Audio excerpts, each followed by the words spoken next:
In today's show, trade deadline's come and gone. Ben Simmons and James Harden got new teams. The Eastern Conference looks wild. And the Blazers didn't do anything on deadline day, setting them up for a summer of flexibility, which is maybe a good thing. We'll see. Welcome to Locked On Blazers. Let's get into it.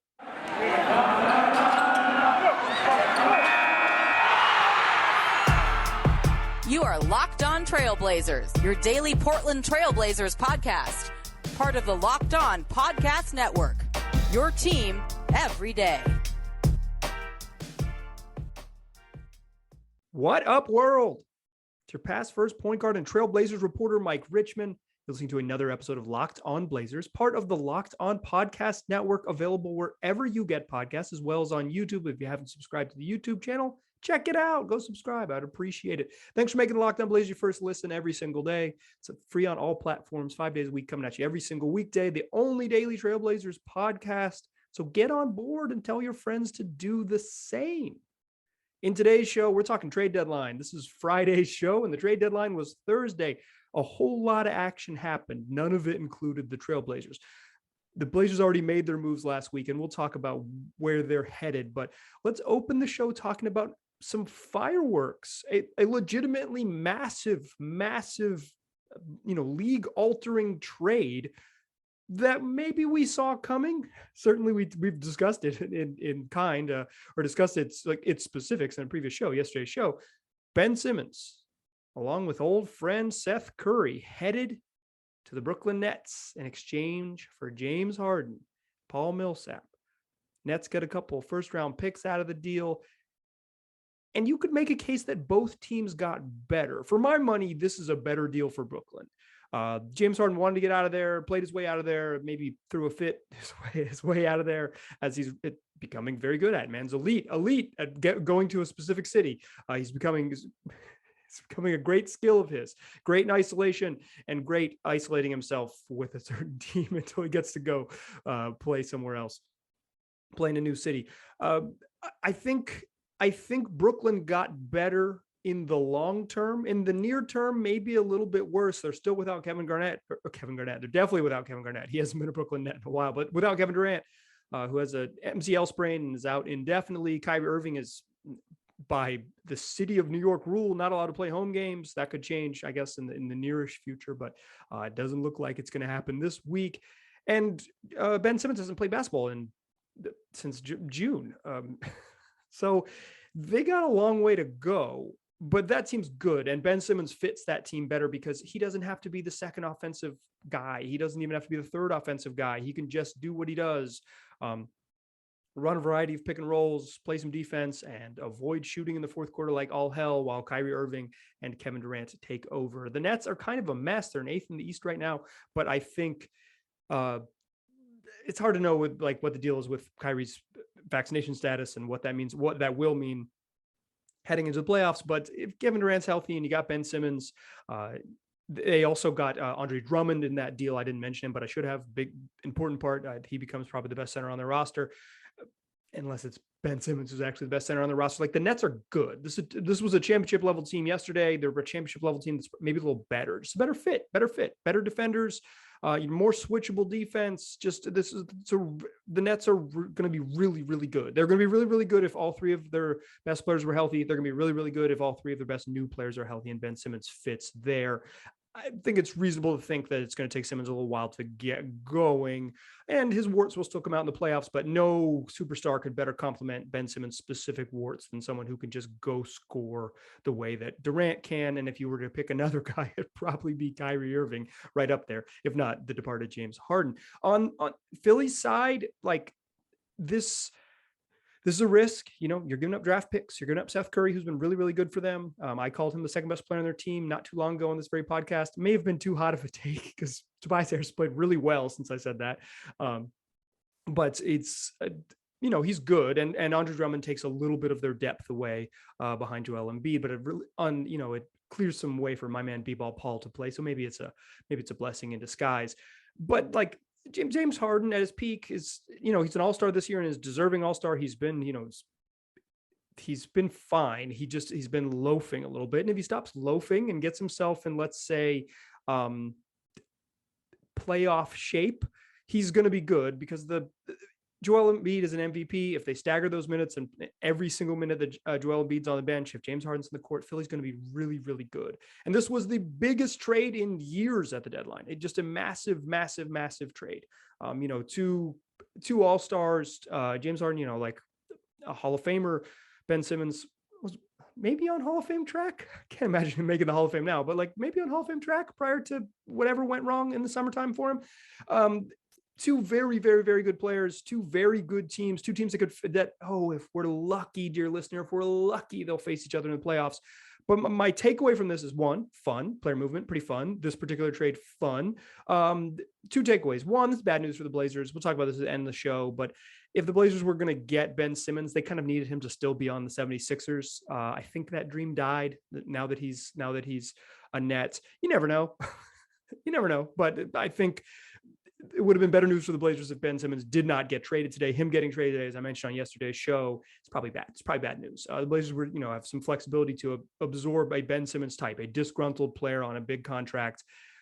Someone else was able to get there before the Blazers got to summertime, where they're going to have all that flexibility. The F word, we're going to use the F word a lot in the show, and I apologize for it because I think it's a kind of meaningless thing that GMs say, but it's what the Blazers have. They have some flexibility. My other takeaway from this is that bad news for the Blazers, but the East playoffs are going to be wild. The East playoffs are going to be wild. Miami Heat, still really good, have not been healthy for any consistent period of time. The Boston Celtics have taken off recently and are really good. The Sixers probably got better today. They got better because James Harden plays and Ben Simmons doesn't. I think that's fair, even losing Drummond and Seth Curry. The Sixers' second best player is a guy who can score. That's so much more valuable than what Simmons was as the Sixers' second best player in the past. Just a better sort of system fit. The Celtics have been just on a tear recently and added Derek White in exchange for guys who don't really play. Josh Richardson plays and has been fine, but he's not like a starter or he's not typically even a closer. I think Derek White plays in closing lineups. I think that team can be awesome on defense. The Raptors, they didn't make major moves, but they got Thad Young in exchange for Goran Dragic. Like they got better, I think. Again, this is like Goran Dragic doesn't play. Thad Young could play. The Raptors good and will be right there. Brooklyn, in 8th place, they're going to be right in the hunt. The Milwaukee Bucks, a very good basketball team. They're going to be right in the hunt. Like the East playoffs are going to be good. The Bulls, if they ever get fully healthy, really good and right in the hunt. Like there's just shaping up that basically every series of the playoffs in the East are going to be awesome. And today really set that up, and they set up some really intriguing, really fun matchups. I'm super, super, super excited. The other big sort of earth-shattering, and by that I mean like mild earthquake trade is the Dallas Mavericks gave up on Kristaps Porzingis. The Kristaps experiment, the KP experiment is over. Talk about a failed trade. A bunch of draft picks and Dennis Smith Jr. to the Knicks to get Kristaps Porzingis, to give him a max contract, to have him be your cornerstone, and you trade him for Spencer Dinwiddie and Davis Bertans, two players that I would rate as bad. They're bad basketball players. Davis Bertans wasn't always bad, but he's been bad this year, and Spencer Dinwiddie has just not been good this year. He's just bad, capital B, bad. But, Kristaps hasn't been playing. The Mavericks have been really good without him. I think it's time to just like move on without him. And in the first game without Kristaps, Luka scores 51, finally free of, I guess, the Latvian anchor. Or Luka's just really good and was due for one of these. But notable because I think the Mavericks they got two bad players. I think they got two bad players on long-term contracts. They needed more people who could dribble. Spencer Dinwiddie can dribble, but he cannot score. But he's into cryptocurrency, so he'll get along with Mark Cuban. The other like trades of note, most of the stuff already happened. Like the Clippers and the Blazers deal, the Clippers got better. Norman Powell and Robert Covington make the Clippers better in the West. The New Orleans Pelicans got better. Getting CJ McCollum makes them better. Like I don't think you can debate that. The Nuggets didn't do anything. They stood pat. They're going to be right there. The Suns didn't do anything. I mean, they added they added Aaron Holiday and Torrey Craig, but those are two guys at the end of the rotation. Not 100% certain either of those gentlemen would play in the playoffs. And the Suns are the best team in the NBA, and it doesn't matter. The Jazz already made their move. They got Nickeil Alexander-Walker, or they saved $11 million. Take your pick on how you want to pitch what the Jazz did. But like the top of the West didn't shake up. What happened was the bottom. New Orleans and the Clippers have improved, and the Kings have improved. Getting Domantas Sabonis puts the Kings in a position to chase the play-in. They also traded today Marvin Bagley in a part of a 14 deal, and they got Dante DiVincenzo from the Bucks. DiVincenzo has struggled. I really liked DiVincenzo last year, but since coming back from the injury, he has not been as good. You'll remember, maybe you won't remember, that the Kings almost had Dante DiVincenzo last year, but there was that whole tampering thing with Bogdanovich, and then Bogey didn't even end up with the Bucks. He ended up going to the Hawks, and the Bucks lost a docked a second round pick, and they kept DiVincenzo, blah, blah, blah. They also won the championship, and DiVincenzo wasn't involved because he broke his foot. But the Kings are a little better. I don't really get exactly what the Kings are doing, but they added better players. Getting Dante DiVincenzo in exchange for Marvin Bagley helps. I'm not a big fan of ditching Tyrese Halliburton for Domantas Sabonis, but the Kings are going for it. And then the other notable news, like the bottom of the West is going to go for it. The Blazers have basically no chance of making the playoffs. They're not going to. It was a little bit worrisome that the Blazers were going to fall into the play-in round like 2 weeks ago. They were going to be in the play-in tournament like 2 weeks ago. They have, since then they've traded away 5 regular players out of their rotation, and other teams below them in the standings, New Orleans and Sacramento, have like committed to chasing the play-in. Great news for the Blazers. They're going to keep their lottery protected pick. They're going to miss the playoffs.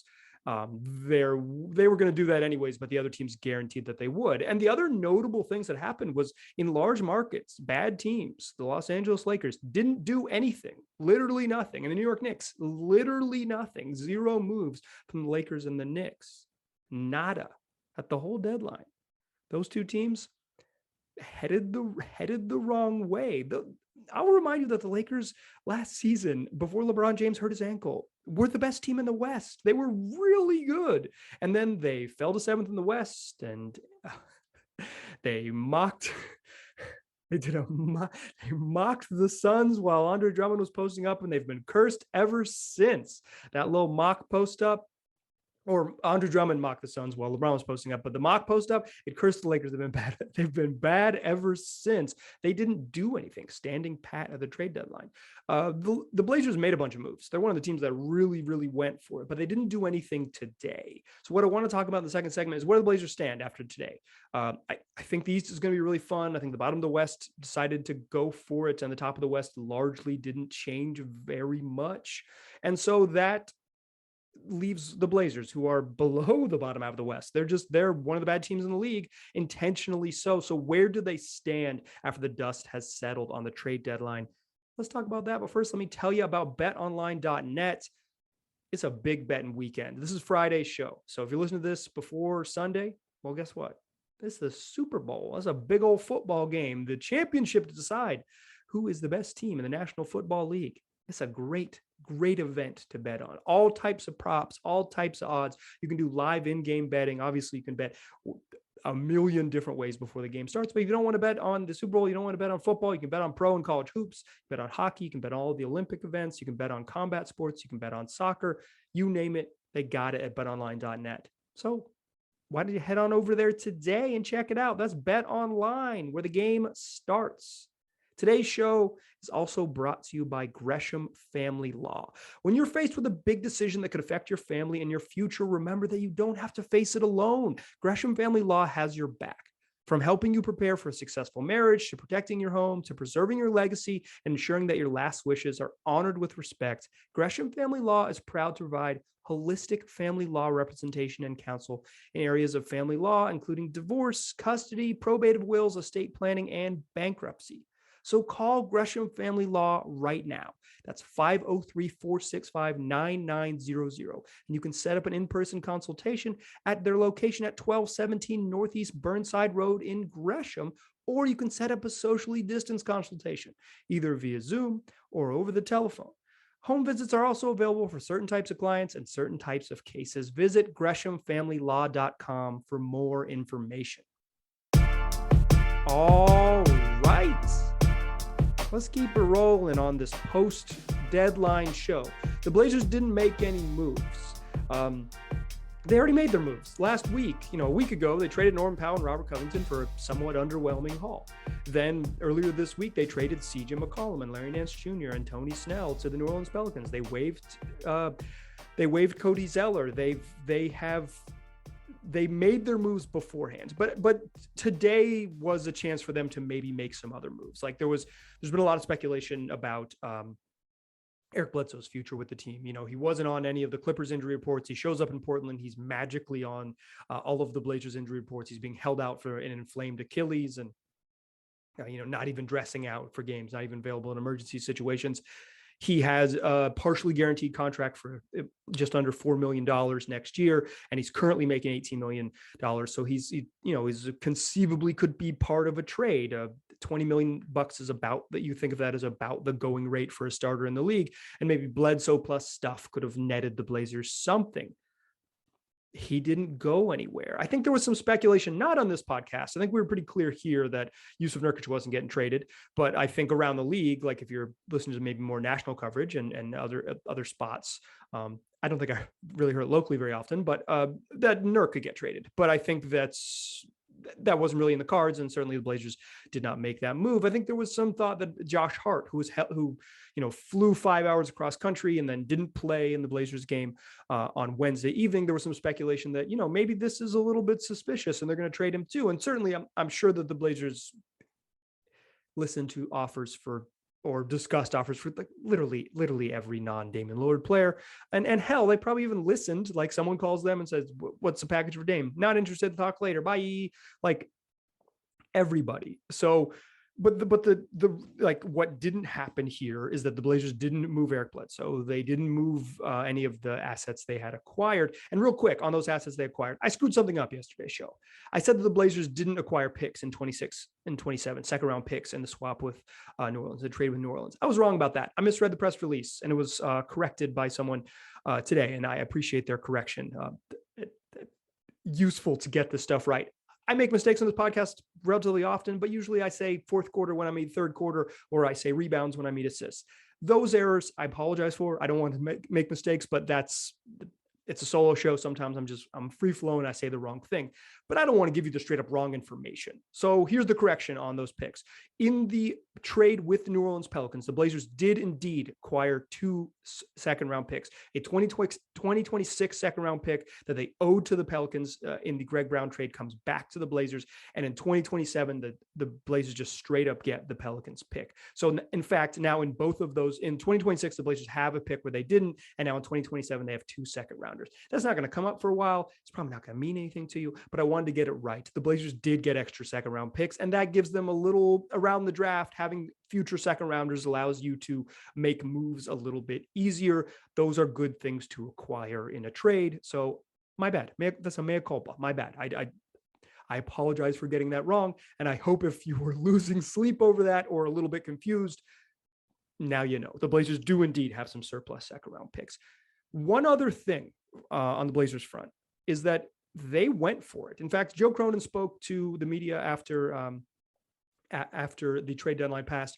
They had a press conference. I don't know if they were calling it a press chat, but press conference for my money. And he said, like, the Blazers, they tried to chase some stars today. They tried to make some more deals and it just didn't come up. Like he mentioned, that he said a lot of sort of the right things, like, oh, we're excited about all these young players, we're excited about the direction, but also just like we knew we needed to tear down this roster because it wasn't good enough and we had stagnated and we wanted to get better. And we realized that we'd kind of plateaued with this group and plateaued with that group that was, he said, built around a certain coach. It's kind of BS to me because this roster was built in the summertime with Chauncey Billups in mind. Certainly some of the parts were built with Terry Stotts in mind, but not Larry Nance Jr., who they traded, not Norman Powell, who they re-signed. It's a bogus excuse. It just didn't work out for him. It wasn't. And he's the new GM. He's torn down what Olshey did. totally maybe the right approach. I don't even maybe. It's totally the right approach is to put your stamp on it. The Blazers needed drastic change. I would have maybe gone a drastic change a little different than the Blazers have gone. We'll talk about that in the third segment, but they needed a drastic change. I'm glad they made a change, maybe not these changes, maybe doesn't excite me very much. But one name that the Blazers chased, and this is reporting from James Edwards of The Athletic. James is a wonderful writer, one of the best beat writers in America. If you don't already subscribe to The Athletic to read the work of Jason Quick, so if you do, read James Edwards on the Pistons. Really, really good. He wrote a story that published shortly after the trade deadline passed about the pursuit of Jerami Grant. The Blazers have been linked to Jerami Grant for months and months and months. And according to James Edwards' reporting, they were the most aggressive team in the pursuit of Jerami Grant on deadline day. The problem is the Pistons were asking for 2 first-round picks and a young player that could be part of their future core. The Blazers basically have 2 guys who fit that description: Nazir Little and Anthony Simons. Blazers aren't going to trade those gentlemen right now, and certainly not for a caliber. He's not going to trade Anthony Simons for a caliber of player of Jerami Grant. And I wouldn't, and I'm glad the Blazers didn't, trade Naz, who might end up being, could project as good as Jerami Grant into the future for sure, for Jerami Grant. I wouldn't trade 2 first-round picks for Jerami Grant. I don't think he's that good. I think he's fine. I think it'd be I think on a really good team, Jerami Grant as your 4th best player makes you a very good team. You're a very good team if Jerami Grant's your 4th best player. If you're trying to build a championship quality team in Portland and locking Jerami Grant into something that looks like your 2nd or 3rd best player, you are putting an unnecessary ceiling. He's just not for me. Would he help this team? Yes. Would it be a massive upgrade? Yes. Is he the guy you want to cash in 2 first-round picks for? To me, that's a hell no. That is truly for longtime listeners. That is a true reverend. That is a hell no. Not for me. Maybe for you, maybe for other people. Not for me. Not for me. But the asking price of 2 first-round picks and a young player that could be part of the Pistons core, obviously too steep for where the Blazers are at today. Thus, no trade. So the Blazers pursuing some bigger fish and decided not to do it. I think that's some useful restraint. So that's what happened. That's kind of what the Blazers didn't do. They're left with, moving forward, quite a roster. Very imbalanced. If you were thought the roster was imbalanced earlier in the season, they have even further imbalanced it. It doesn't really matter. They're trying to be bad. Having a totally wonky roster does not matter. But the Blazers are going to move forward with the starting lineup. That's Anthony Simons, Ben McLemore, Josh Hart, Justice Winslow, and Yusuf Nurkic. Like, that's your end of the year starting lineup. You're going to get a lot of Dennis Smith Jr. Remains to be seen, but if he's on the roster and active, I think Eric Bledsoe is going to have to play just because he's good. He's probably better than Dennis Smith. I had this debate with someone on Press Row earlier this week. This person was convinced that Bledsoe was better, and I said, I don't know. But Dennis Smith Jr., that was before Dennis Smith Jr. had 11 assists and 6 steals, so maybe we'll revisit that. Going to see a lot of CJ Ellaby, going to see a lot of Greg Brown. Hopefully, just play Greg Brown a bunch. Going to see a lot of Trendon Watford for sure.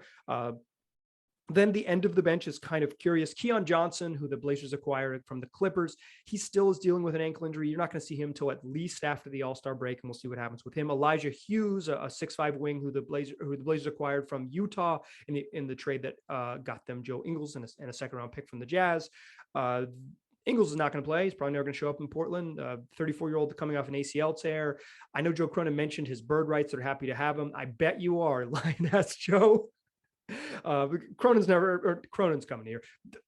Ingles never coming here. Don't buy it. Elijah Hughes, we'll see if he plays. Keljin Blevins, he of the 2 big 3-pointers against the Lakers, we'll see if he plays. And that's kind of it. Didi Louzada, we'll see how he is involved with the Blazers going forward. They just don't have a lot of bigs. They got a lot of 6'5" dudes. That's fine. Whatever it is, they're trying to be bad and they're going to be bad. The Blazers do not have a ton of guys on the roster for next season. They just, Ant is entering free agency. Ben McLemore is entering free agency. Nurk, Dennis Smith Jr., CJ Ellaby, Trendon Watford, Elijah Hughes, Keljin Blevins, Joe Ingles, all entering free agency. That's basically Naz, Dame, Didi Louzada, Greg Brown, the partially guaranteed contract of Eric Bledsoe that I can't imagine the Blazers pick up, Justice Winslow and Josh Hart. That's it. Hart, Winslow, Dame, Naz, Keon Johnson. and Greg Brown. That's who's on the roster for next season. They got a long way to go from here to whatever that is. And that's what I want to talk about to close the show. What is that? Where do they go? Like I said, I maybe wouldn't have chosen this path, but this is the path the Blazers chose. So let's talk about where they are and how the hell they get to the other side and what the other side even looks like. But first, let me tell you about Shopify. Shopify is the all-in-one commerce platform to start, run, and grow your business. Shopify gives entrepreneurs the resources once reserved for big business. So upstarts and startups and established businesses alike can sell everywhere. They can synchronize online sales with in-person sales, and they can effortlessly stay informed. Scaling your business is a journey of endless possibility. And look, Shopify helps you on that journey and helps you take from first sale to full scale. So why don't you check out Shopify right now? It's powering millions of businesses and can help yours too. Check out shopify.com today. Today's show is also brought to you by Built Bar, the best tasting protein bar on the market. That's what they're doing. They're making delicious protein bars. They're not faking the funk. They're bringing the heat, baby, like cookies and cream or peanut butter brownie or salted caramel or coconut almond, all delicious flavors. And your typical Built Bar, it's got 17 grams of protein, 130 calories, 5 grams of net carbs, and 4 grams of sugar. Packing a punch, all tasty, all healthy.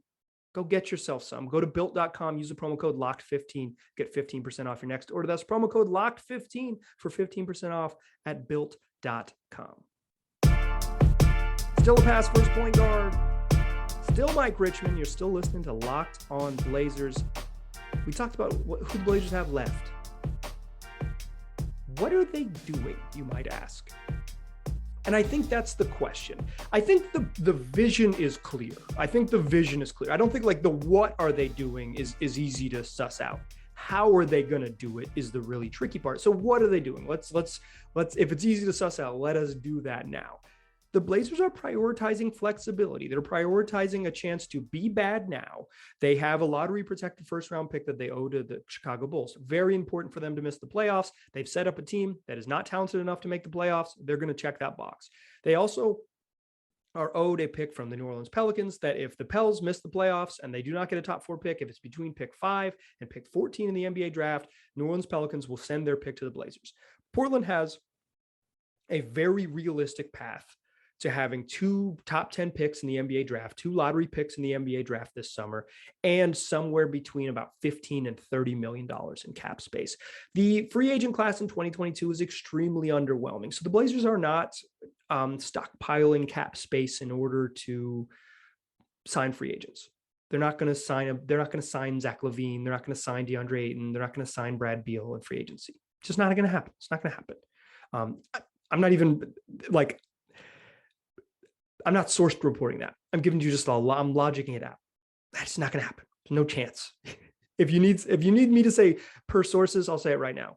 Per sources, the Blazers aren't going to sign no damn Zach LaVine and Brad Beal and with their offseason cap space. What they're going to do is try to make an imbalanced trade. And that's why it was so important that Ben Simmons didn't get traded today. It was really important that Ben Simmons didn't get traded today. The best case scenario for the Blazers is that Ben Simmons doesn't go to Brooklyn. Brooklyn and Philly stall out, and James Harden, who's thrown a fit and has a player option for this summer, decides to opt out, enter free agency, and he's like, I'm going to Philly. Daryl, make it happen. And you know how Daryl makes it happen in this scenario is he calls the Blazers and he said, wow, shit, y'all win. You have the space to take Simmons, and the Blazers with their cap space and with their picks to facilitate, and with a couple young players or the partially guaranteed deal of Eric Bledsoe, whatever it may be, in this scenario, like they facilitate that trade. They absorb Ben Simmons' contract. But that didn't happen. Ben Simmons is Brooklyn, where he's under contract for 4 more years, and the Nets are going to go for it with him. And that Daryl Morey and James Harden talked a whole bunch. He's going to sign an extension and stay there. He'll probably sign an extension and force his way to another city eventually, but like they're boys. this was orchestrated behind the scenes by Morey and Harden's people. I can't wait for the tampering charges to be filed by the Brooklyn Nets. But that was the best scenario for the Blazers. So now the scenario is maybe they end up with $30 million in cap space, or maybe it behooves them to operate as above the cap team eventually, but they have that flexibility that if they want to have a bunch of money and a bunch of open roster spots to make a big splash trade, whether that's around the draft or into July as teams reshuffle, the Blazers have that flexibility to do so. And you could sit here and say, that's the plan, right? That's the plan. That is very obviously the plan. I think it's very, very clear. If nothing else, Joe Cronin has made that plan straightforward. Like, you can just see it. You can see it. The team sucks. It's filled with guards. They're bad on purpose. They don't have many players under a contract for next season. They're going to keep it moving. That's clear. But how is the question?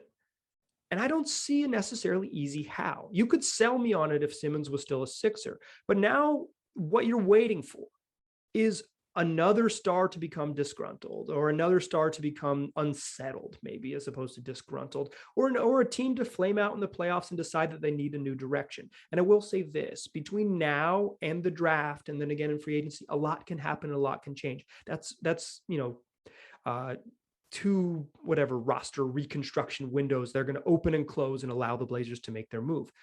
Joe Cronin has done this. He has made a roster that is going to fit his first goal, and he's going to chase what's next. But what's next is so hard. What Joe Cronin did today, and he admitted as much in his press conference with the media in Portland, this is the easy part. He did the easy part. He tore this thing down. It is so easy in the NBA to tear things down, to give stuff away and to get assets and young players and hope, to trade Norman Powell. And the best thing you get back is Justice Winslow and Keon Johnson. Justice Winslow looks like he'd be a helpful player, but he wouldn't start on most teams in the league. And Norman Powell averaged 18 a game and 40% three-point shooting. That's incredibly valuable on a whole bunch of teams. Justice Winslow guarded LeBron James pretty well in a game where the Lakers looked like crap. I don't even think Justice Winslow's bad, but it's easy to acquire guys like him who haven't panned out and maybe can get a second and third and fourth shot than it is to acquire real bona fide stars. In order to compete for a championship or even sniff a championship, the Blazers need all NBA level talent. You can talk yourself into Damian Lillard showing up in camp next summer as an all NBA level talent. He should have been that this year if he had been healthy. He would have been. Father Time will eventually catch up. I'm guessing that it won't catch up with Damian in October. You could probably talk yourself into, if you're really, really squint and you really, really believe that Anthony Simons is an all-star level guard. I probably won't join you on that journey, but I don't think he's crazy far away from that. He's a darn good player. But for the Blazers to truly compete, they need another player much closer to Damian Lillard's level. And the path from here where they are now to a second all-NBA level player is incredibly difficult. It's incredibly challenging. Tearing it down, getting flexibility, becoming elastic, becoming fluid, becoming flexible. Simple. Most accomplished GMs with a, strong understanding of the trade rules and stuff in the league could get to this step. The next step is foggier today than it was yesterday after the Harden and Simmons trade. Now, we're a long way away. It's February 10th, and we're talking about August 10th. That's a full 6 months. We are a long way away from passing judgment on what happens with the Blazers. I'm not passing judgment. I am merely saying that from my vantage point where I sit, that path seems challenging. Cronin wouldn't commit in his meeting with the media today that they were going to be chasing championships. He said the plan is to be good sooner rather than later. And certainly when you have Damian Lillard, who's going to turn 32 years old in July, sooner is a priority, right? Like, these are the final years of his prime, if you believe that still exists, or maybe he's LeBron James and he'll be good until he's 37. The clock's ticking on how good this iteration of the Blazers can be. And in Cronin's defense, if this doesn't work, he has not committed himself to a point where he's all in one direction. He has, like I've said a bunch of times on the show this week, twin paths. He could tear it down, and he could get rid of Dame and then, build around Ant and have all this space and young parts and blah, blah, blah. They're not going to do that. Dame's in on the plan. I don't know if I've said that clearly enough in this podcast. Dame is in on this plan. He's been in on the plan for a long time. He's always had a say and a seat in personnel moves. I don't think he gets to pick out players. Like, I don't think he gets to say, I'll take one Keon Johnson and one Elijah Hughes, please. But the idea, like the framework of a trade, we're going to trade CJ McCollum. The main thing we're going to get back from a CJ McCollum trade is a good role player in Josh Hart and a lottery pick. Those are the two things we're after. Not an all-star player, but a good role player, a guy who could start and play, and a lottery pick. Dame understands the framework. That is right there for him, and he's approving that. None of this stuff caught Damian Lillard by surprise. In fact, Damian Lillard's people might have helped Joe Cronin straight up orchestrate this whole plan. That's how this works. So I don't think the Blazers are going to suddenly pivot and trade Dame, but the Blazers have that path is available to them. But I think their path that they'd like to build is be good with Dame on the roster. And I don't think that is particularly easy. I think you can just sit here today and know that it could happen, and we should be patient and let it play out. But seeing the vision, seeing the why is easy. Seeing the how is hard. I think Cronin has shown us the why very clearly, very plainly, and it's nice to have a GM who has a clear plan. I mean, Neil Olshey had a clear plan too. It's just be mediocre forever and really commit to it. And if anyone questions you, trumpet how mediocre you are. And by that, I mean, talk about championships when you're the sixth best team.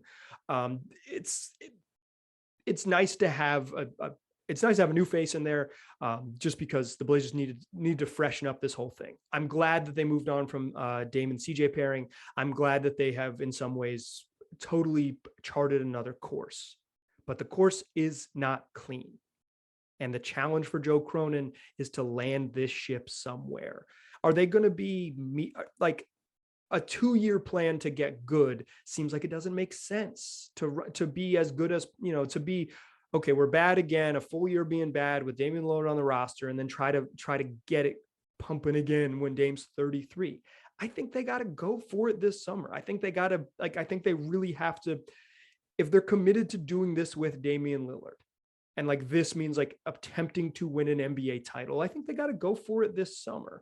If the plan is to slowly, if Dame's cool with this, if to slowly let Dame, reach the off ramp and build into the next era of the Blazers with Dame on the roster, then there's a lot less urgency.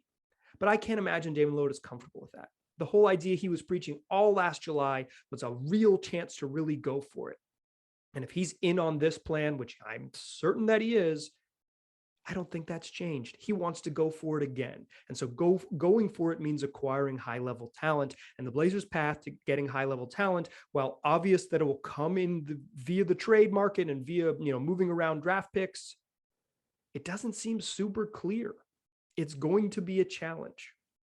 And the trades today made it, the big trade today made it slightly more challenging because the obvious name that was right in front of you got sent somewhere else before the Blazers could strike. It's going to be a fascinating next 6 months. Part of me is thankful we're past the trade deadline. Another part of me is enjoys the player movement side of the NBA, and we'll miss this. But we're headed for the stretch run. Blazers are going to do a lot of losing. We'll talk about all those games. We'll look ahead to sort of what's next for the Blazers. Soon enough, we'll shift into draft mode and all those things. It's going to be a ton of fun. Locked On Blazers ain't going anywhere just because we're after the trade deadline. The Blazers are heading into the All-Star break as a bad team, an intentionally bad team. We're just getting started, baby. Much like Joe Cronin, getting here was easy. And now we'll push forward with what's next. So tell your friends about this podcast. Tell them they can get it wherever they already get podcasts. Just search Locked On Blazers on whatever platform, and you'll find us right there waiting for you. Appreciate you listening. Talk to you soon.